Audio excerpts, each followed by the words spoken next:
Hello guys! Magandang araw sa inyo, and for today's video, ito na nga ang ating part 2 para sa aking pregnancy journey. Ay, Diyos ko guys, nakakahingal ng magsalita sa totoo lang. So, ako ay nasa aking 32nd weeks na ng pagbubuntis, and malapit-lapit na nga tayo sa finish line. Nasa third trimester na tayo. Pero yung mga video ko dito guys is simula nung nag-start ako ng nagpapa-check up sa OB hanggang ngayon, kaduluduluhan. So, todo na to. Charot. Hindi ko alam guys kung aabot pa tayo sa ating part 3 o baka mangitlog na ako. Baka mangitlog na lang ako lahat-lahat guys, hindi pa tayo natatapos dito sa aking vlog-vlogan na ito dahil lahat ata ng katamaran ng mga buntis ay aking nasalo. Cherries. Pero sa ngayon naman guys is okay-okay na ang aking pakiramdam, unlike nung mga nakaraang linggo na as in talagang bed rest, sobrang sakit ng puso, ng balakang, ng likod, lahat masakit. Pero sa ngayon guys nga ay nakakapagtinda na ako, and thankful kami sa family ko kasi nga nagsasalit-salitan silang lahat para tulungan ako magbantay dito sa aming tindahan kasi guys nalalapit na nga ang aking panganganak, and need din talaga naming mag-open ng tindahan para may pangpaanak ako, 'di ba? So, hindi naman tayo pwedeng umasa sa iisang ano lang, business or sahod lang ng asawa ko. So, kailangan talaga nating mag-ipon ng mag-ipon.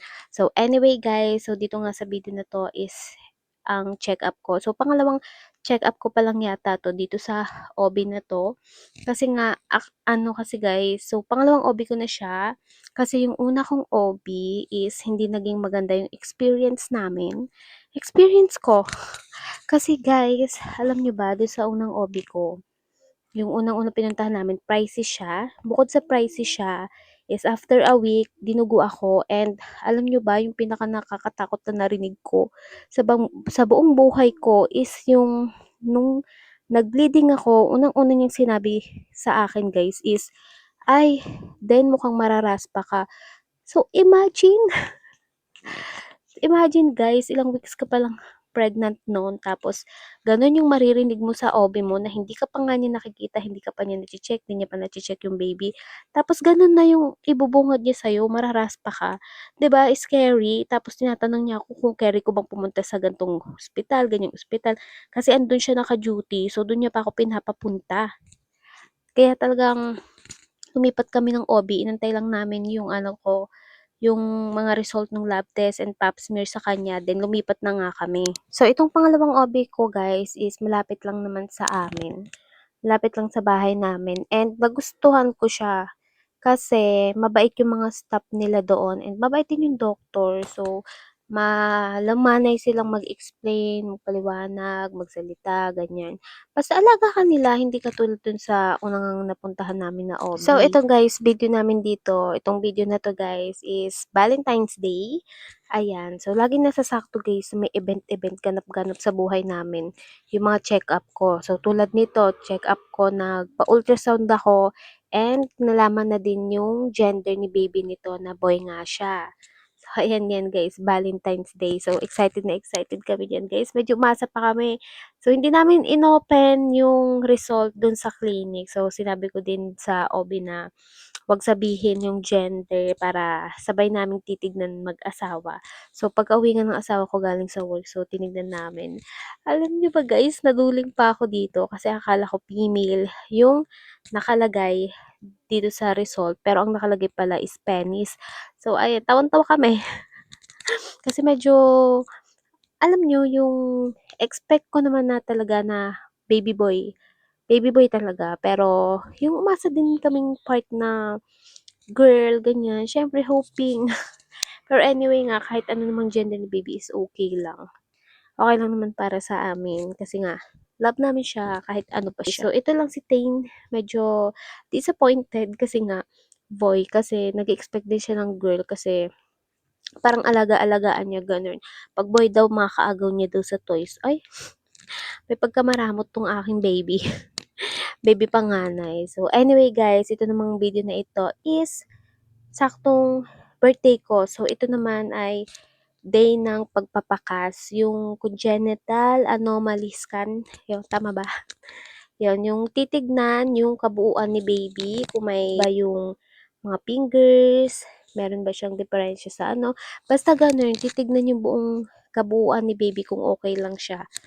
yung lahat ng parts, ganun. And ayun, very happy naman kami kasi nga wala namang naging anomaly dun sa scan ni baby. So after nga namin yan, magpa-congenital is kumain kami sa SM guys kasi nga ito ay aking birthday. Every time nga na may birthday din sa amin guys, nagse-celebrate na lang kami sa labas kaysa maganda sa bahay kasi nga nakakapagod maglinis, magluto, 'di ba? Kaya ayan, puro kain na lang din talaga kami sa labas. Ganito yata kapag tumatanda ka na. Puro kain na lang sa labas ang ganap, hindi na yung pabongga-bongga pa para sa ibang tao. So, kayo-kayo na lang. So, masaya, masaya na kayo ng kayo-kayo lang mga nagse-celebrate. Ganun. Anyway guys, dahil nga ako ay nasa aking 32nd weeks of pregnancy na, ako ay nag-i-start na rin ng pag-nesting. So, nesting yung tawag sa pagbibili ng mga gamit-gamit ni baby. So, galing nga kami sa OB ngayon, tapos tinanong ko yung mga kakailanganin dalahin kapag manganganak ka na. So, natawa nga yung OB ko kasi nga, too early pa daw para maghanda ako. Wag daw muna ako magbili-bili. So, bed rest pa rin naman kasi daw ako. Wag daw ako maglayas-layas. Manimik daw ako sa bahay. Nakakatawa. Hi. So, anyway guys, alam niyo ba, etong part na to, na video ng tiyan ko, so gustong gusto ko talagang makuhanan yung tiyan ko, yung katulad ng mga napapanood ko sa TikTok, Facebook, na ano, malilikot yung tiyan nila. Kaso every time nabibidyohan ko yung tiyan ko, umi-stop si baby. Alam mo yun, shy type siya. Ayaw niya ng remembrance, ganun. Anyway guys, mabalik nga tayo dito sa aking video. So ito nga ay part na rin ng aking pagte-nesting. So bumili kami ng mga iilang damit lang ni baby. So yung susuotin niya lang sa hospital, ganyan, ng 3 days, tas ilang pares ng damit, bimpo. Yun, yung mga ganong outfit lang guys. Tas nag-order na lang din ako sa Shopee ng mga ano, pranela, ganyan. Tapos yung mga ano guys, wipes, tapos mga sabon, etc. Yung mga ano, nag-order ako ng mga dry na wipes, tapos wipes, tsaka mga bulak. Pero guys, ako ang mas prepare ko talagang gamitin kay baby is yung bulak. So, hindi ko siya gagamitan ng wipes. Pero bumili lang din ako ng wipes in case. Pangpunas-punas lang ganun. Pero yung gagamitin kay baby yung wipes. So, it's a big no for me. Kasi guys, kay Dane, ganun lang din yung gamit ko. Bulak, tas warm water, panlinis sa ano niya, puwet. Ganun lang kasi super sensitive kasi ng skin ng baby guys. So naalala ko yung si tita, nag-try ako mag-wipes. Nagkaroon siya ng rashes. Kaya it's a no for me talaga. So for stock lang.